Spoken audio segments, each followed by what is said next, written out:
Good morning everyone, stock Bangla চ্যানেলে আপনাদের সকলকে স্বাগত। আজকে 17 মার্চ 2025 নিফটির সাপোর্ট লেভেলটা 22,380, 400 ধরে রাখতে পারেন। এছাড়া 450 লেভেলটাতে মানে একটা ভালো রেজিস্ট্যান্স রয়েছে। এছাড়া গত শুক্রবার আমাদের মার্কেট বন্ধ থাকলেও ইউএসের মার্কেট খোলা ছিল এবং যথেষ্ট মানে বুলিশ মুভমেন্ট ছিল। ন্যাসড্যাক 2% আপ ছিল, ডাউ জোন্স 1.5% মতো আপ ছিল। সেই জন্য আজকে আমাদের মার্কেটে মেবি গ্যাপ আপ ওপেনিং হওয়াটাই এক্সপেক্টেড। যদি তাই হয় তাহলে 22,500-তে একটা ভালো রেজিস্ট্যান্স লেভেল রয়েছে। এছাড়া অপশান চেন যদি আমরা দেখি 22,400-500-তে কল রাইটিংও রয়েছে, পুট রাইটিং নতুন অ্যাড হয়েছে, মার্কেটে বুলিশ সেন্টিমেন্ট অ্যাড হয়েছে। দেখা যাক এবার কীভাবে মুভমেন্ট দেয়। ব্যাঙ্ক নিফটির ক্ষেত্রে 48,000 লেভেলটা সাপোর্ট হিসেবে ধরে রাখতে পারেন। তার নিচে যদি নামে তাহলে 47,800 লেভেলটা একটা মেজর সাপোর্ট হিসেবে কাজ করছে। এছাড়া উপরে রেজিস্ট্যান্স 48,300-তে রয়েছে। এছাড়া সেন্সেক্সের ক্ষেত্রে নিচের দিকে লেভেলটা 73,800, সাপোর্ট লেভেলটা উপরের দিকে রেজিস্ট্যান্স 74,200-তে রয়েছে। এছাড়া আমরা ইন্ডাসল্যান্ড ব্যাংকের যদি খবর দেখি, আরবিআইকে অ্যাসিওর করতে হয়েছে ডিপোজিটারদের যে ওদের কোনো প্রবলেম হবে না। তো মেবি ওরা মানে যারা রয়েছে ডিপোজিটার আর ইন্ডাসল্যান্ড ব্যাংকের তারা হয়তো টাকা তুলে নিচ্ছে, এরকম কিছু হয়তো রয়েছে। কারণ আরবিআই নিজে এসে যখন অ্যাসিওর করছে নিশ্চয়ই ওখানে কোনো প্রবলেম দেখা দিয়েছে।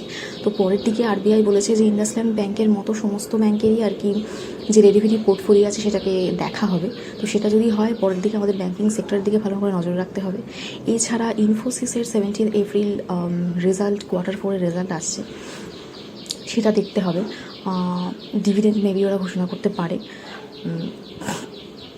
এছাড়া আমাদের যদি আমরা গ্লোবাল মার্কেট দেখি তো ইউরোপিয়ান ইউনিয়নের ওপর 200% ট্যারিফের থ্রেট দিয়েছে ট্রাম্প।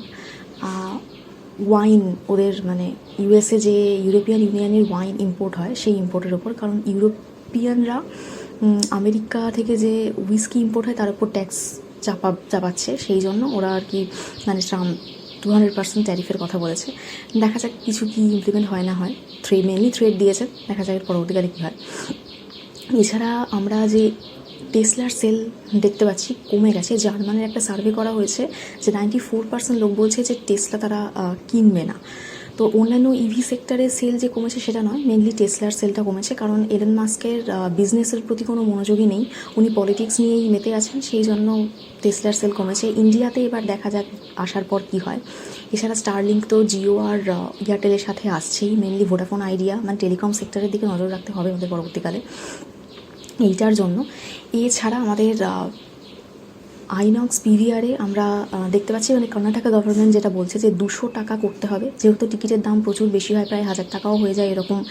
তো বলেছে যে একটা ফ্ল্যাট রুপিস মানে 200 টাকা মেনলি সব ইয়ের দাম করতে হবে, সিঙ্গেল স্ক্রিন হলে যেরকম দাম হয়। তো দেখা যাক এই নিয়ে কেস হবে, তো পরবর্তীকালে এগুলোও আমাদের নজর মানে স্টাডি করতে পারেন। এছাড়া রিটেল যে এসেনশিয়াল গুডস আমরা 52% ফল দেখা গেছে তাদের সেলে, যেহেতু জোম্যাটো, সুইগি এরা ডিসকাউন্টে এই সমস্ত জিনিসপত্র দিচ্ছে, তো এদের নামেও কেস হচ্ছে। তো এই পরবর্তীকালে জোম্যাটো, সুইগি, ব্লিঙ্কিট এই সমস্ত কোম্পানিগুলো আর কি স্টাডি আপনারা করতে পারেন। তো এই রয়েছে আজকের নিউজ। এছাড়া এফআইআই সেলিং আমরা যদি দেখি লাস্ট থার্সডে যত হয়েছিল 800 কোটি টাকা মতো সেলিং হয়েছিল, এফআইআই সেলিং কিন্তু কমেছে, এটা ভালো। কিন্তু দেখা যাক আমাদের Q4 রেজাল্টের ওপর নির্ভর করছে। তাছাড়া আমাদের জিএসটি কাউন্সিলের মিটিংও রয়েছে, এগুলো ফোকাসে রাখতে হবে। এগুলোতে কি কি রেজাল্ট আসে না আসে তার উপর ডিপেন্ড করবে পরবর্তীকালে আমাদের মার্কেট কীভাবে মুভমেন্ট করছে। এছাড়া আর সেরকমভাবে কোনো পজিটিভ নিউজ মার্কেটে নেই, যার জন্য মানে বুলিশ মুভমেন্ট কিছুটা দিতে পারে। এছাড়া গোল্ড আর সিলভার, যেহেতু এতটা ক্যাওস রয়েছে গ্লোবালি, গোল্ড আর সিলভার যথেষ্ট পরিমাণে বুলিশ মুভমেন্টই দিচ্ছে, এখনো পর্যন্ত বুলিশেই রয়েছে। এছাড়া আমরা যদি ইউক্রেন আর রাশিয়ার যুদ্ধ দেখি, সিজ ফায়ার ইউক্রেন মেনে গেছে, কিন্তু রাশিয়াও তাতে রাজি হয়েছে, কিন্তু তাও বলা হচ্ছে অনেক কন্ডিশন কিছু আছে, এবং ইউক্রেনের মতে রাশিয়া হয়তো যুদ্ধবিরতি সেইভাবে চাইছেন না। তো ক্রুড অয়েলের প্রাইসটা অনেকটাই কম ছিল, তারপর থেকে আমরা আরেকটু উপরে উঠতে দেখছি। তো যদি ক্রুড অয়েলের প্রাইস কমে সেটা ইন্ডিয়ান মার্কেটের ক্ষেত্রে একটা গুড নিউজ হবে।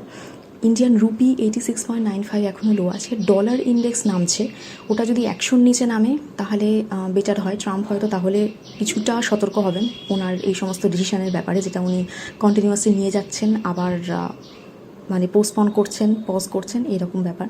এছাড়া 2 এপ্রিল অবধি যে টাইমটা দিয়েছেন ট্রাম্প, সেই 2 এপ্রিলের আগে ইন্ডিয়ান গভর্নমেন্ট আমাদের চিন্তা করছে কিছু চাইনিজ গুড যেগুলো আমরা ইম্পোর্ট করছি, সেই চাইনিজ গুডকে রিপ্লেস করে ইউএসের গুডস আর কি ভালো করে ইম্পোর্ট করতে। তো দেখা যাক কতটা পরিমাণে কি আমাদের ইন্ডিয়ান গভর্নমেন্ট পরবর্তীকালে আরও ইউএস ইম্পোর্টের ওপর কী কী ডিসিশন নেয়, তো এগুলো আমাদের দেখতে হবে। তো আজকে আমি এখানেই নিউজ শেষ করছি। প্লিজ আমার এই ভিডিওর উপর ডিপেন্ড করে কোনো ইনভেস্টমেন্ট করবেন না, আমি কোনো সেভিংস অ্যানালিস্ট বা অ্যাডভাইসার নই, শুধুমাত্র এডুকেশন পারপাসে এই ভিডিও করা। তো দেখা হচ্ছে নেক্সট ভিডিওতে।